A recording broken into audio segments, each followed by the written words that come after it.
Hi, kids. It's me, Mr.Tarwater. Thank you. No, really, thank you.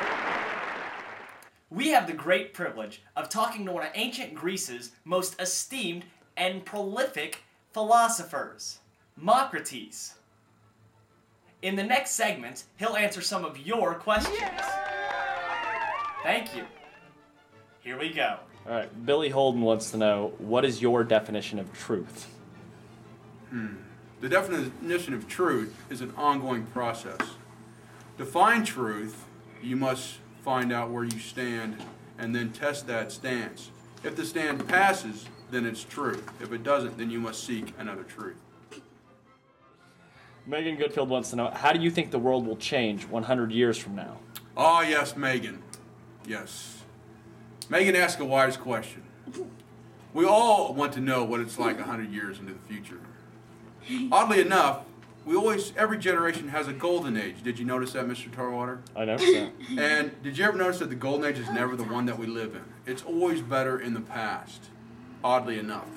And yet, we look to the future with hope, which makes you wonder, when you get to the future, where what we stand today be the golden age to them. Interesting question, I ask you that. But, putting that aside, 100 years into the future, I see two paths that we can go down. One, an enlightened path of logic where man becomes brother with other man, sister to other sister, and we live in peace and harmony, and we share the bounty of the world.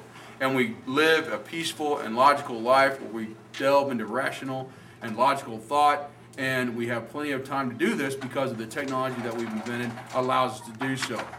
The other path, I'm not so optimistic about. We could go down the path of scarce natural resources, and we divide ourselves up into national states, and we destroy each other over those scarce resources. That path, I fear, is more likely. What do you think about philosophy, Mr. Spartan Soldier? Philosophy? Well, I don't care about that stuff. That stuff's for sissies. All I care about as a Spartan is killing Athenians. Sierra Stevens wants to know, why does the Socratic method of questioning work so well? I do not know this, Sierra Stevens, but her question is wise. And what I do know is this. The Socratic seminar, the Socratic questioning works because it's one of self-discovery. And the only true learning is learning of self-discovery. If I was to teach you, by lecturing to you, then you would maybe learn that for a day. But if I allowed you to discover the knowledge yourself, you would learn that for a lifetime. Sam Krenzer wants to know, what is your favorite subject to study? History. For history is the study of critical thinking. History is how to teach your brain to think in a rational, logical way. Okay. Let's see what someone else has to say.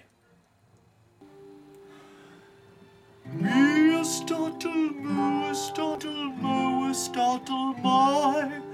I believe it was Pythagoras who came up with the theory for pi.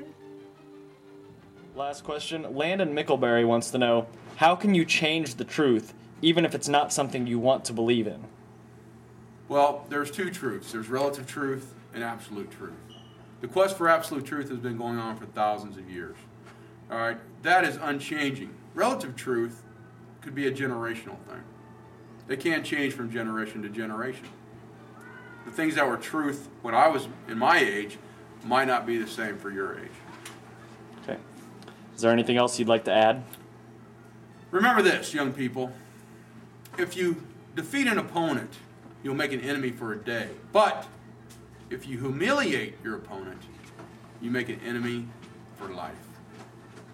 All right. Go out and think. All right, thank you for your time. I think your cell phone might be going off. Thank you.